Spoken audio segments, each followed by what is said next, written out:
اعوذ باللہ من الشیطان الرجیم بسم اللہ الرحمن الرحیم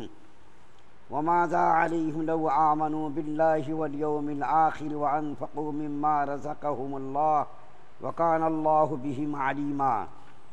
ان اللہ لا یظلم مثقال ذرہ وإن تک حسنة يضاعفها ويؤت من لدنه أجرا عظيما فكيف إذا جئنا من كل أمة بشهيد وجئنا بك على هؤلاء شهيدا يومئذ يود الذين كفروا وعصوا الرسول لو تسوى بهم الأرض ولا يكتمون الله حديثا۔ اور ان پر کیا مصیبت نازل ہو جاوے گی اگر وہ لوگ اللہ تعالیٰ پر اور آخری دن پر ایمان لے آویں اور اللہ تعالیٰ نے جو ان کو دیا ہے اس میں سے کچھ خرچ کرتے رہا کریں، اور اللہ تعالیٰ ان کو خوب جانتے ہیں۔ بلا شبہ اللہ تعالیٰ ذرہ برابر بھی ظلم نہ کریں گے، اور اگر ایک نیکی ہوگی تو اس کو کئی گنا کریں گے اور اپنے پاس سے اجر عظیم دیں گے۔ سو اس وقت بھی کیا حال ہوگا جب کہ ہم ہر امت میں سے ایک ایک گواہ کو حاضر کریں گے اور آپ کو ان لوگوں پر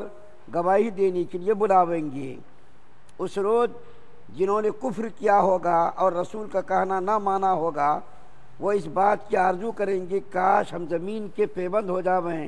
اور اللہ تعالیٰ سے کسی بات کا اخفاء نہ کر سکیں گے۔ سورہ نساء کی 4 آیات آپ کے سامنے پڑھی گئیں،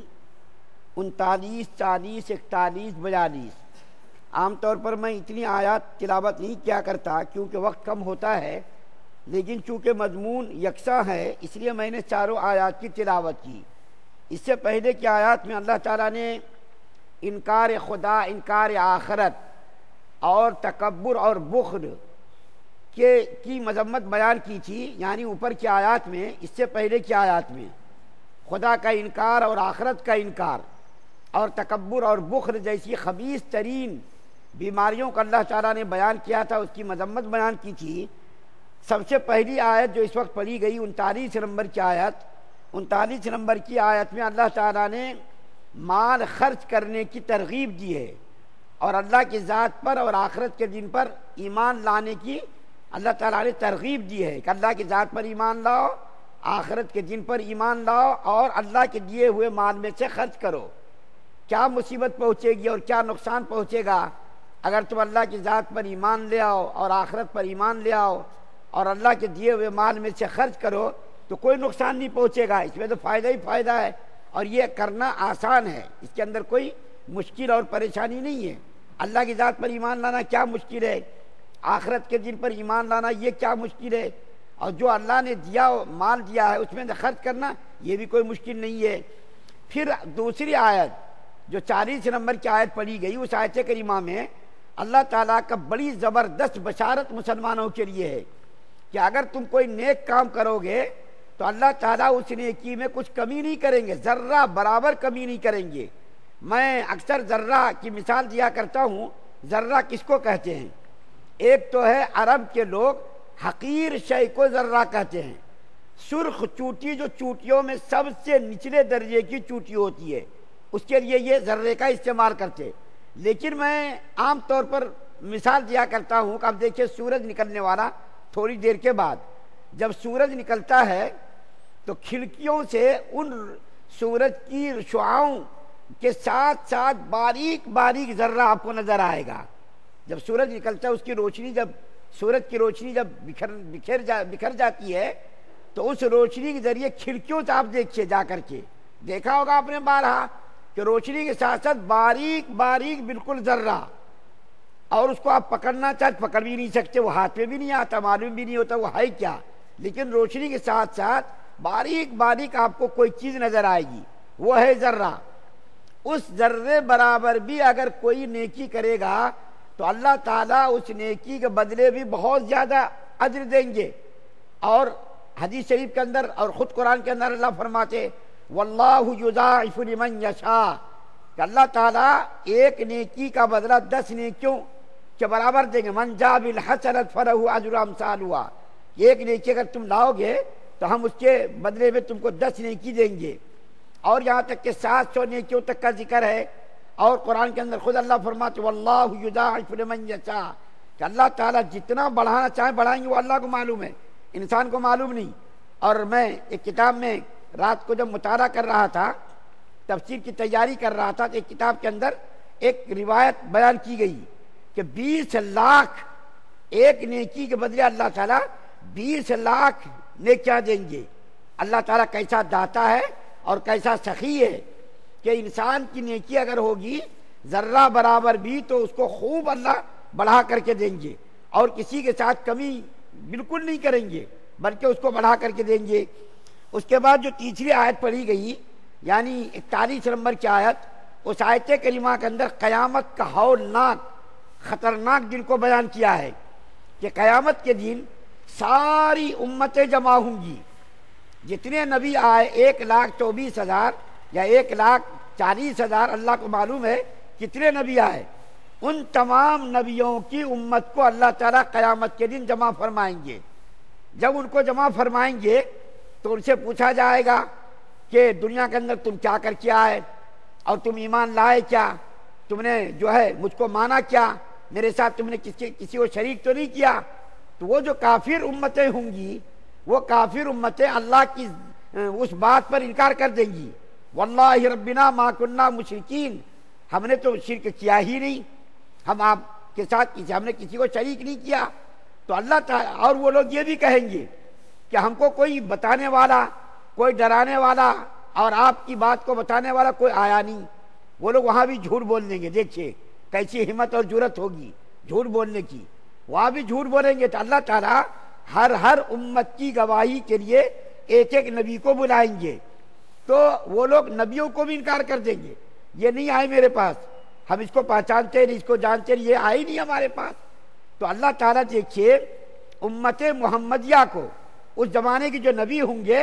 جس کو گواہی کے لیے پیش کیا جائے گا، جب اس نبی کا انکار وہ لوگ کریں گے تو اللہ تعالیٰ پوچھیں گے بتاؤ بھائی یہ تو تمہارا انکار کر رہے ہیں کہ تم آئے ہی نہیں اور تم نے اس کو بتایا نہیں، تمہارے پاس کیا ثبوت ہے؟ تو وہ نبی جو ہے امت محمدیہ کو بطور گواہ پیش کریں گے۔ قرآن کے اندر اس کا ذکر ہے دوسرے پارے کے اندر کہ اس امت کو بطور گواہ پیش کریں گے کہ امت محمدیہ ہماری گواہ ہے۔ تو وہ لوگ کہیں گے ارے یہ لوگ تو تھے نہیں، ہمارے ہزاروں سال بعد یہ لوگ آئے، ان کو کیسا معلوم کہ میں نے انکار کیا اور آپ نے نبیوں کو بھیجا، ان کو کیسا معلوم ہوگا؟ تو اللہ تعالیٰ جب پوچھیں گے ان سے یعنی امت محمدیہ سے کہ تم کو کیسا معلوم، تم تو اس امت کے ہزاروں سال کے بعد پیدا ہوئے، تم تو اس زمانے میں تھے نہیں، اس زمانے میں تمہارا وجود ہی نہیں تھا، تو تم کو کیسا معلوم ہوا کہ یہ نبی آئے تھے؟ تو امت محمدیہ کا افراد کہیں گے یا اللہ آپ نے ہمارے درمیان ایک نبی کو بھیجا تھا اور اس نبی پر آپ نے قرآن کو اتارا تھا، اس نبی کے ذریعے اس قرآن کے ذریعے معلوم ہوا کہ آپ نے نبیوں کو امت کی لوگوں کی ہدایت کے لیے انبیاء کرام کو بھیجا تھا۔ تو پھر اس کو بھی انکار کر دیں گے، اس کو بھی انکار کریں گے، پھر نبی کریم صلی اللہ علیہ وسلم کو بطور گواہ پیش کیا جائے گا، اور نبی کریم صلی اللہ علیہ وسلم جب ان کی گواہی دیں گے کہ ہاں یہ نبی آئے تھے اور انہوں نے ان کو بتایا، ان کو سمجھایا، رات دن دعوت و تبلیغ کا فریضہ انجام دیا، جب ان کا بھی انکار کریں گے تو ان سے پوچھا جائے گا اچھا ٹھیک ہے تم نے تو اپنے نبیوں کا انکار کر دیا، امت محمدیہ کا انکار کر دیا، نبی کریم صلی اللہ علیہ وسلم کی گواہی کو، شہادت کو تم نے جو ہے انکار کر دیا، اب بتاؤ تم کس چیز کو مانو گے؟ تمہارے سامنے کس چیز کی گواہی پیش کی جائے، شہادت پیش کی جائے تو تم اس کو مانو گے؟ تو وہ لوگ کہیں گے اگر ہمارے اعضاء یعنی جسم کے جو اعضاء ہیں، زبان ہے، ہاتھ ہے، پیر ہے، آنکھ ہے، کان ہے، اگر یہ اعضاء ہمارے بارے میں گواہی دیں گے تو ہم اس کی گواہی کو مان لیں گے۔ چنانچہ اللہ تعالیٰ اس کی زبان پر مہر لگا دیں گے، مہر لگاتے ہی سارے اعضاء گواہی دینا شروع کر دیں گے۔ سورہ یاسین کے اندر اس کا ذکر ہے، الیوم نختم علی افواہہم، کہ ان کی زبانوں پر اللہ تعالیٰ مہر لگا دیں گے اور اس کے سارے اعضاء ان کے بارے میں گواہی دیں گے۔ ہاتھ گواہی دے گا، پیر گواہی دے گا، آنکھ گواہی دے گی، کان گواہی دے گا، سارے اعضاء اس کے خلاف گواہی دیں گے۔ تو وہ کافر جو ہے اپنے اعضاء کی گواہی کو سن کر اس کا تو انکار کر نہیں سکتے، وہ لازمی طور پر اس کی شہادت کو ماننا پڑے گا. اور اس دن یہ اعضا کو برا بھلا کہنا شروع کریں گے کہ آنکھ کو برا بھلا کہنا شروع کرے گا کافر، ہاتھ کو، پیر کو، اور سارے اعضا جس کے خلاف گواہی دیں گے ان اعضا کے خلاف وہ لوگ جو بھڑک جائیں گے، گالی دینا شروع کر دیں گے، برا بھلا کہنا شروع کر دیں گے کہ تمہاری عیش و آرام کے لیے، راحت کے لیے ہم نے یہ کام کیا تھا اور آج تم ہمارے خلاف گواہی دے رہے ہو. تمہارے اعضا جب گواہی دیں گے تو اس کے پاس کوئی چارے کار نہیں ہوگا، ماننے کے علاوہ کوئی چارے کار نہیں ہوگا. تو یہ جو ہے قیامت کی جن کا ہولناک منظر ہوگا. اور جو چوتھی آیت میں نے پڑھی، یعنی 42 نمبر کی آیت، اس آیت کریمہ کے اندر اللہ تعالیٰ نے اسی مضمون کو بیان کیا کہ قیامت کسی بات کا اخفا نہیں کر سکیں گے. دیکھیے میں نے آپ کے سامنے ایک آیت پڑھی، واللہ ربنا ما کننا مشرکین، وہ لوگ قسم کھا کر کے کہیں گے یا اللہ آپ کی قسم میں نے تو دنیا کے اندر شرک کیا ہی نہیں. اور دوسری جو یہاں آیت ہے ولا یکتمون اللہ حدیثا، قیامت کے دن وہ لوگ کسی چیز کا اخفا نہیں کر سکیں گے بلکہ ہر چیز کو ظاہر کر دیں گے. اس بات کا حضرت عبداللہ بن عباس رضی اللہ تعالیٰ عنہما سے سوال کیا گیا کہ ایک آیت کے اندر تو اللہ تعالیٰ فرماتے ہیں قیامت کے دن وہ صاف انکار کر دیں گے کہ ہم نے شرک کیا ہی نہیں، اور یہاں کیا فرما رہے ہیں کہ وہ ہر بات کو بیان کر دیں گے، اخفا نہیں کریں گے. وہاں یہ دونوں باتوں میں جو تعارض ہو گیا، دونوں باتوں میں تعارض ہو گیا، وہاں یہ بیان کیا گیا، یہاں یہ بیان کیا گیا. تو حضرت عبداللہ بن عباس رضی اللہ تعالیٰ عنہما نے جواب دیا کہ پہلے وہ ہیر پھیر کرنے کی کوشش کریں گے، جھوٹ بول کر کے جب دیکھیں گے کہ صرف یہ مسلمان لوگ ہی جنت میں جا رہے ہیں اور ہم لوگوں کو جہنم میں بھیجنے کا فیصلہ ہو رہا، تو وہاں پر یہ لوگ جھوٹ بولیں گے، شرک اور کفر کا سے انکار کریں گے کہ ہم نے جو ہے یہ کام کیا ہی نہیں، یا ہمارے پاس کوئی نبی آیا ہی نہیں، اور کوئی ہمارے پاس ڈرانے والا بتانے والا کوئی نہیں آیا. تو وہ لوگ خوب ہیر پھیر کرنے کی کوشش کریں گے، بچنے کی کوشش کریں گے. لیکن جب یہ ساری ان کی تدبیر اور سارے ہیر پھیر اور سارے حربے ناکام ہو جائیں گے، اور جب وہ یہ دیکھے گا کہ اب بھائی جھوٹ بولنے سے کام نہیں چلے گا، یہاں پر دھوکہ دینے سے کام نہیں چلے گا، ہیر پھیر سے کام نہیں چلے گا، تو مجبوراً وہ لوگ اپنی بدماشی اور اپنی سرکشی اور اپنے کفر اور انکار خدا اور انکار آخرت، اس کا مجبوراً وہ لوگ کیا کریں گے، اقرار کریں گے. اور جب وہ لوگ دیکھیں گے کہ مسلمان لوگ جنت کے اندر جا رہے اور ہم کو جہنم کے اندر بھیجا جا رہا، تو وہ لوگ تمنا کریں گے کاش زمین پھٹ جاتی، میں اس کے اندر گھس جاتا، کاش کہ میں زمین کا پیبند ہو جاتا. یہی مضمون سورہ نبا کے اندر بھی بیان کیا گیا. یقول یا ریتنی ما کنت ترابا، کاش کہ میں آج مٹی بن جاتا، زمین کا پیبند بن جاتا اور زمین مجھ کو نگل لیتی. اس دن قیامت کے دن یہ لوگ تمنا کریں گے. اسی بات کو اس آیت کریمہ کے اندر یعنی آیت نمبر 42 کے اندر بیان کیا گیا ہے. اللہ تعالیٰ سے دعا ہے کہ اللہ تعالیٰ ہم تمام مسلمانوں کو آخرت کا ہولناک دن سے ہم سب کی حفاظت فرمائے، اپنی رضا والے اعمال زیادہ سے زیادہ کرنے کی توفیق عطا فرمائے، کفر سے، شرک سے، نفاق سے، بدنیتی، بد اخلاصی سے ہم سب کی حفاظت فرمائے. سبحان اللہ و بحمدہ، سبحانک اللہم و بحمدک، و نشہد ان لا الہ الا انت.